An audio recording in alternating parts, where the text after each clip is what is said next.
Alright, moving on to Cinderella. There are various versions of the Cinderella story as well as the other stories, but I am picking my favorite. This version that I'm about to talk about is in the Brothers Grimm book. And it is by far my favorite version because it is extremely weird. The movie that Disney made was just pretty much just her being a slave woman to her family, and then she gets a fairy godmother that gives her everything. Well, in the real story, she doesn't have a fairy godmother. In the real story, she just planted a tree beside her mother's grave, and every day she prays under the tree.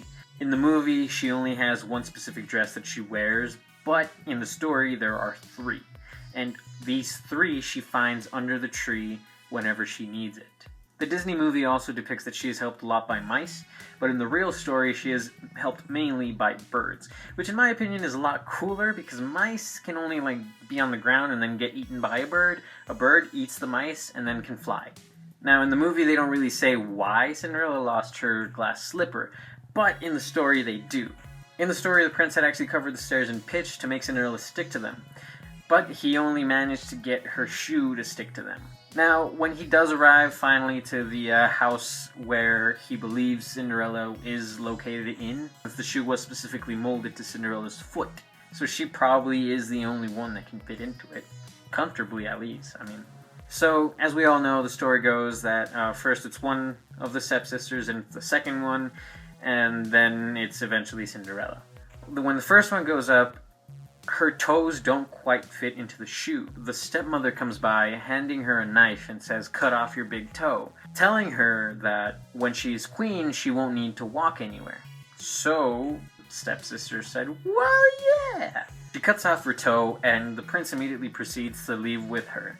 When a dove notifies the prince that there is blood in the shoe. I don't know how he did it, but there was blood. So he takes her back. Then it's the second stepsister's turn.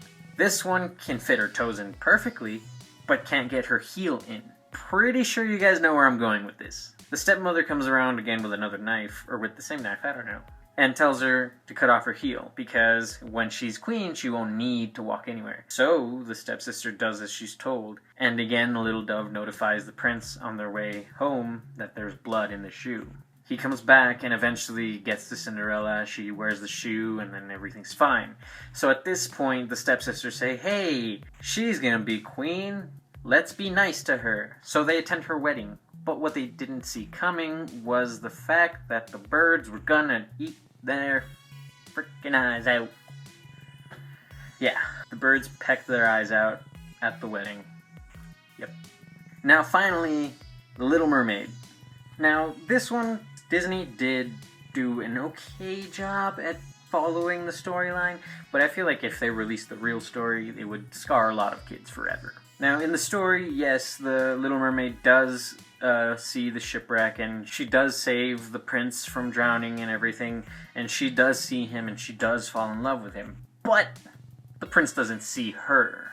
So because of this, she goes and finds the sea witch, and the sea witch says, "I will give you legs if you give me your tongue." And she does this pretty much for the same reason as she does in the movie. The Little Mermaid has an amazing voice.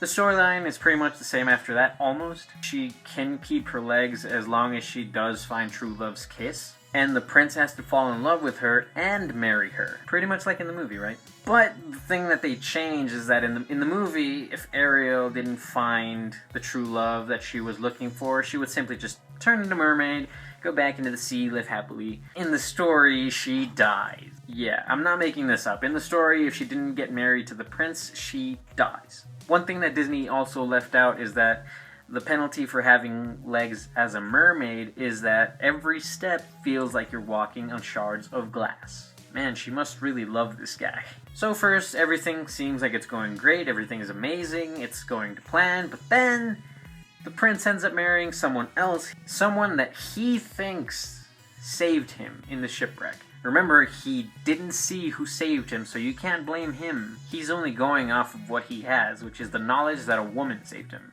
And, of course, the mermaid can't really tell him the truth because, obviously, she gave up her tongue for that. So, knowing that the penalty of not finding her love is death, she resorts to talking to her sisters. And her sisters go down to the sea witch and try to bargain for a deal. The sister's having beautiful hair. The sea witch says, I will give you a magic dagger, and all Ariel has to do is pretty much just kill the prince and put his blood on her legs, and she will be a mermaid.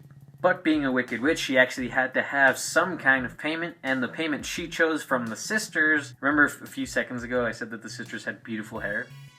Yeah. She asked for their hair. So the sisters shaved off all their hair for this magic dagger. The sisters take it to Ariel. Ariel grabs it, and they tell her what's up. So she goes, but last minute, after seeing him, she can't force herself to do it. So instead, jumps into the sea and turns into sea foam. Yeah, not the happy ending you thought it would be. Not the happy ending we saw in the movie either. Under the sea, everything's better downwards. Sorry. Too soon?